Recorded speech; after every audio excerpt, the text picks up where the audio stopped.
What are we doing here? What is your purpose? What is your reason for existing? Who are you? What would the world lose if you were no longer here? What is your mission?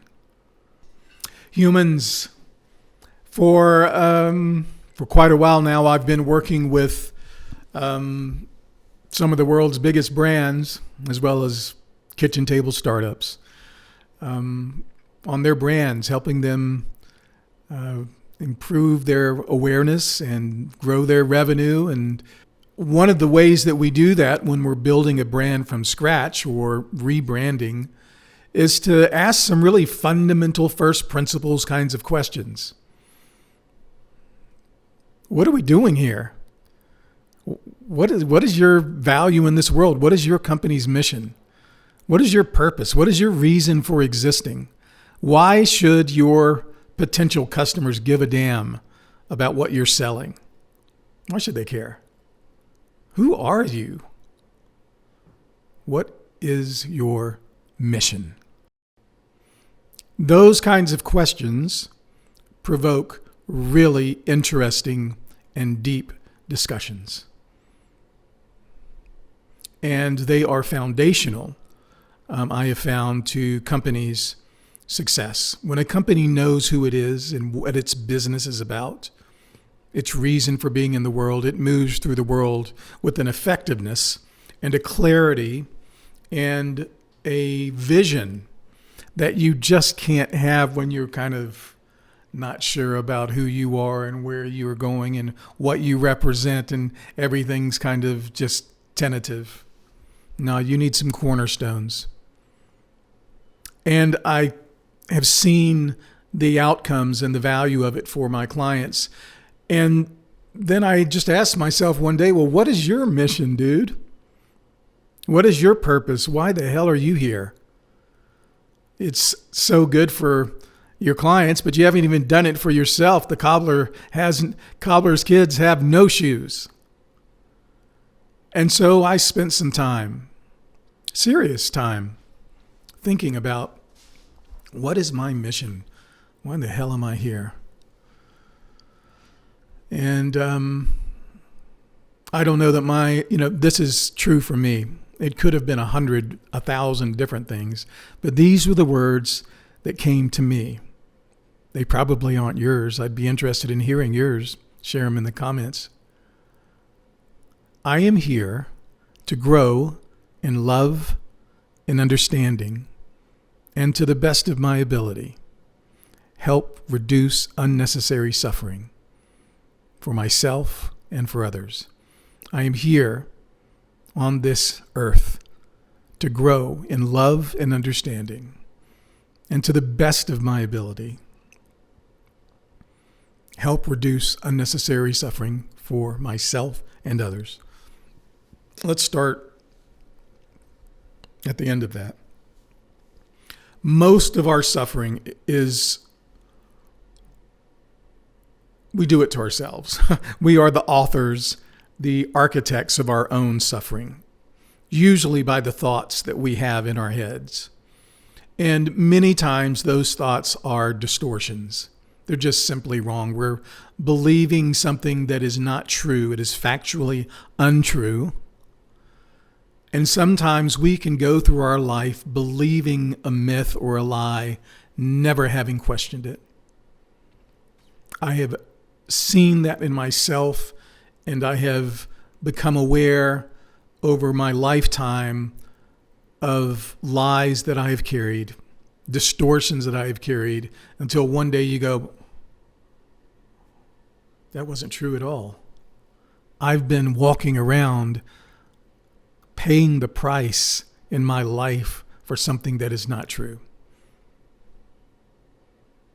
I aim to reduce that kind of unnecessary suffering for myself by, to the best of my ability, participating in realism. What is it actually? Not is the thought about it, but what is it actually? What is the thing? Not what is my thought about the thing. What is the thing? What is the truth? and just asking that question and doubting, having a healthy skepticism about what others say are true, especially when you get big crowds saying we possess the truth. That's a really good time to ask yourself, is this really true? I find I have reduced a lot of my suffering by asking, is it true? And then doing the work to verify. And very often I find things that have brought me suffering just were not true. And because I have seen that work in my life, I believe it will work in yours. And when there are things that people I care for are believing, when there are thoughts and beliefs that are distortions of reality,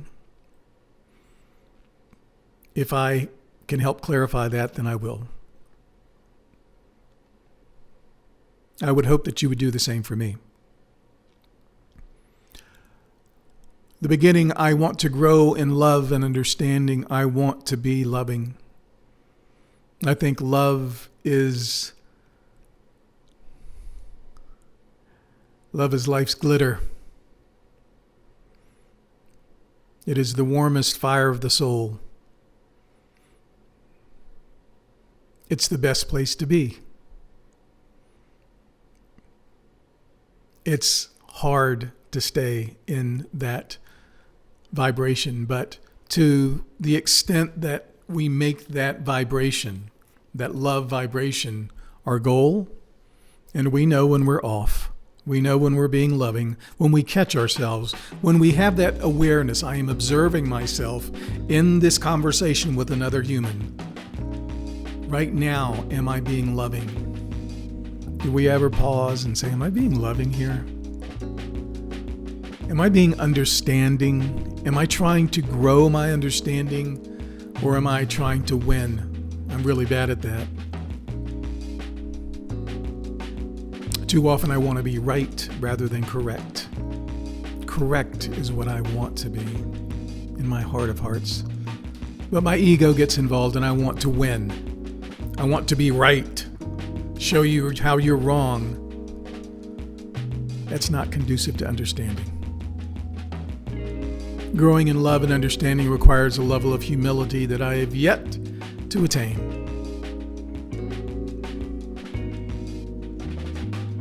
So, that's where that exercise led me. And it has helped me in moments of struggle when I wonder if I'm on the right path. Am I on the path that I should be on? I compare where I am in the here and now to this stated mission. And if I am aligned with it, I can tell. And when I'm off and I'm not being loving, I'm not being understanding,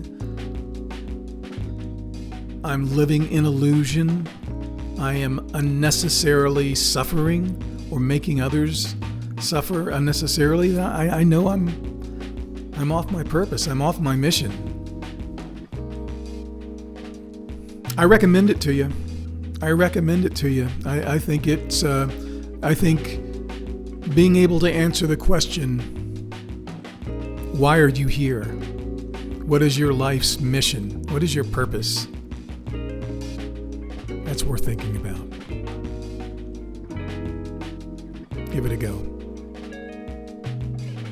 Tell me about it. What's your purpose? What's your reason for being here? I'd like to hear it. Peace.